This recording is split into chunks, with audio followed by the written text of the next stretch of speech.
Welcome. My name is Jose Melendez, Campaign Director for the Taxpayer Protection Project here at TPPF, and today we're talking about taxpayer empowerment. Specifically, we want to zero in on local government spending and tax reform.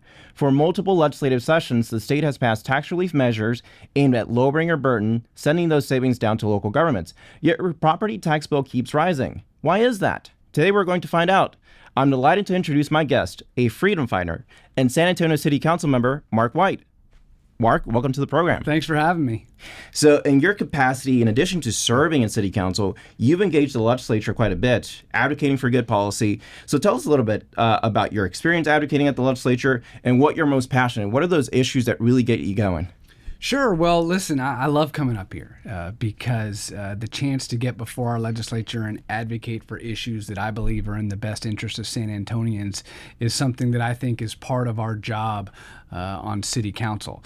I've been up here most recently to talk about using taxpayer dollars to fund out-of-state abortions and how that is an absolute no-brainer, that's just wrong and cities should not be allowed to do that. I've also had the chance to advocate, of course, for the Regulatory Consistency Act that was passed a couple of sessions ago that helps really rein in these city governments like ours in San Antonio for getting involved in issues that they shouldn't be. Because again, during my time on council, people ask me, well, what are the biggest problems you see with your San Antonio city government? And I think it's when we try to get out of our lane and get involved with things that we shouldn't be, that are not municipally related. That's a big problem. And of course, a lot of that goes to how we're spending the taxpayers' money. So spending is out of control across many local jurisdictions here in Texas. And last year, you proposed a noble idea called zero-based budgeting. I'm reminded in 2003, Governor Perry used this to close a $10 billion shortfall. So Governor Perry and state lawmakers used this tool to bring about the budget, and also without raising taxes. Can you tell us for a moment, what is ZBB? And why does San Antonio need it? Sure. Well, first, let me start with the latter half of your question. Yeah. When I proposed it, what we didn't know was that, sure enough, San Antonio is facing a big budget deficit. Little bit this year, balloons to get much, much greater next year. So the opportunity to do zero-based budgeting and the timeliness of it was really right on point. Because what ZBB is it is... When a government does it, it's our ability to stop waste, redundancies, etc. It's about taking the citizens' tax dollars and putting them to the best use for the citizens. So what happens right now in most jurisdictions, it's called incremental budgeting. Every year, each department gets a little bit more money and government grows and grows and grows. ZBB is about taking each department within a city, going back to zero, right? And then they have to come before City Council and justify each line item expense in their budget based upon the results that they expect to achieve in the coming year. So it's budgeting for results rather than budgeting just to spend the taxpayers' money. And when you do that, like I said, you're going to eliminate those redundancies.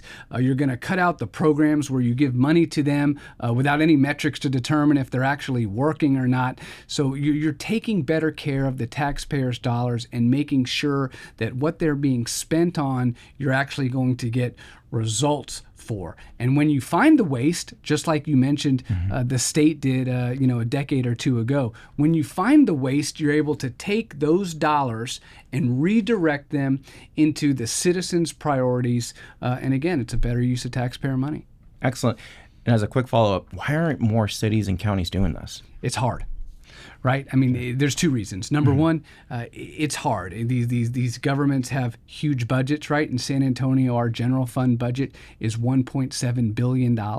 And I've proposed that ZBB, and we got it passed, we're going to just look at the general fund budget. We're not even going to take into account yet all the grants we get from all over the place. Let's start with our general fund budget. But still, $1.7 billion, it's a lot of money. It's a lot of departments. It's tedious. It's time consuming, for sure. City staffs, we know they like doing what they've always done because it's easier, right? To just keep doing things the way they've always been doing them. It's easier, it's less time consuming. So we had to push really, really hard to say, listen, I know this is going to take a little bit more time. I know this is going to take more work, but the citizens deserve to have a government that is going to fight for them. And the most important thing we do every single year is the budget. It's how we spend our citizens' money. And we need to spend their money in a way that is most directly and positively going to impact their day-to-day lives. That's the job of city government. Another concern, so the size and sustainability of local debt, local government debt across Texas seems to be a major concern. In fact, as we sit here today, we've eclipsed $500,000 or $500 billion, I should say, in debt across all local jurisdictions here in Texas. What are some ways that we can address this? Is it bond elections? Is it the way we communicate with taxpayers? How do we solve this? Yeah, so I think there were some attempts to do it in this past legislative session, right? Mm-hmm. Capping what cities can issue debt on and their capacity to issue debt, because you're right, it's a big problem. And in San Antonio, like so many other cities, when we look at our the debt that we have, or a budget deficit for that matter, everybody says, well, what's going on? Is it a revenue problem? No. We have a spending problem. It's that we spend too much money. It's that we borrow too much money. And of course, when we do that, it's falling on the backs at the end of the day of the taxpayers.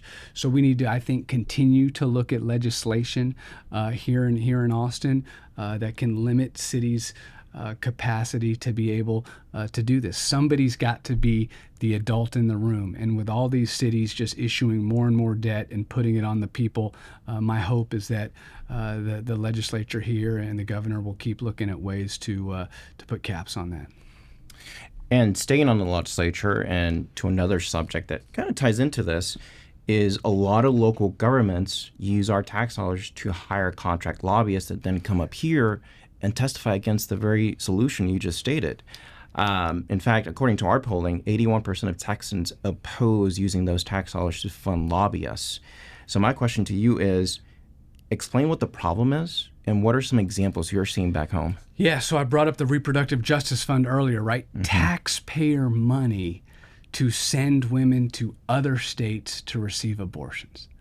Like, I could not believe it when our city government was proposing that. And so the fact that we were going to have some of San Antonio's lobbyists come up to Austin, right, and potentially advocate against the bills proposed by Donna Campbell, that we want to thank the senator because her bill has passed, that is now going to make it black letter law that cities cannot engage in this type of behavior. But before that, the fact that we were going to have lobbyists up here to lobby against a bill like that is I think abhorrent, right? The citizens of San Antonio don't want their taxpayer dollars spent for a lobbyist up here to advocate on an issue that my guess is, if you polled San Antonians, at least 80% of them or more would not want their tax dollars to go to out-of-state abortion. There was another bill that was passed here allowing small businesses to get tax write-offs for their equipment, right? Mm-hmm. Good bill, right? The less businesses have to pay, the more people that they can hire, the better wages they're going to be able to pay their employees, right? That's how we help businesses grow. And we had some of our San Antonio lobbyists, paid for again by our citizens, up here to advocate against that bill that was supporting small businesses. So that's a real problem, because the citizens aren't really getting a say in how their money is being used when the city just sets this legislative agenda, pays these lobbyists, and they're up here doing that kind of work. So yes, we need to get a hold and limit taxpayer-funded lobbying, and I will support all efforts up here at the Capitol to do so. Another example I'm reminded of is cities, TML, contract lobbyists all came out against House Bill 2127 from the 2023 legislative session. Yeah. It was known as the Texas Regulatory Consistency Act, or in some circles, the Death Star bill. Yeah. Can you tell us a moment about that bill and why cities came out so strongly against it. Yeah, well, Speaker Burrows, I think, was the author of that bill a couple of years ago, and a really, really good bill because, again, cities get out of their lane trying to get involved in all sorts of issues that are the province of the state or the province of the federal government, and that needed to be restricted, and 2127 really does that. And as you say, though, the fact that cities were paying lobbyists, again, taxpayer money, paying lobbyists to come up here and argue, for lack of a better word, against such a bill is just wrong. Because I know I'm in the community every day in my district, and I hear all the time, Mark, will you guys on city council just focus on what's going on here, right? Streets, sidewalks, the homeless issue, municipal issues. And 2127 was designed to help municipalities stay focused on those city issues. So to have taxpayer-funded lobbyists arguing against such a bill, I believe, is against the will of the taxpayer, and so it's just not right. So final question, and staying in the legislature. So one issue we saw constantly after the regular session is that the state legislature passed a $10 billion tax relief package this past session. The question was, how soon would local governments intercept that by way of raising taxes, bond elections? I mean, the ink wasn't even dry, and local governments are already scheming how to take advantage of that $10 billion tax cut that the state was sending.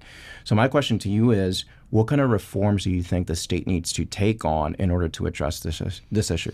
Whoa, that big loaded question there, because you're absolutely right. When these tax relief packages get passed, the tax relief needs to stay with the citizens. So in San Antonio, our citizens should reap the benefits of the tax relief. But what happens, to your point, is that these local governments find other ways. Okay, we're getting tax relief here, so now we can up the fees here, here, and here. And so there's no net win for the resident or for the citizen. So again, I think what we need to do is the legislature needs to look at ways to ensure the tax relief stays in the jurisdiction where it's intended. There need to be, but it is going to take the will, of course, of folks like me and our city council to say, well, just because we're getting this doesn't mean we should be raising rates on your energy bills and your water bills and all the other things that we end up doing.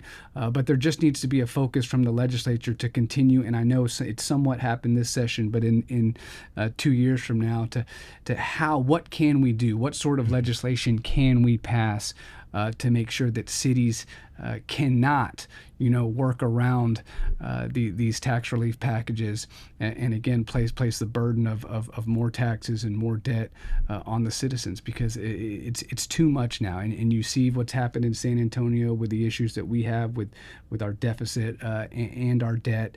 I know it's happening in other cities around the state, and so the time to do something about it is now. Excellent. Well, Councilmember Whyte, thank you so much for joining the show. Thank you so much for having me.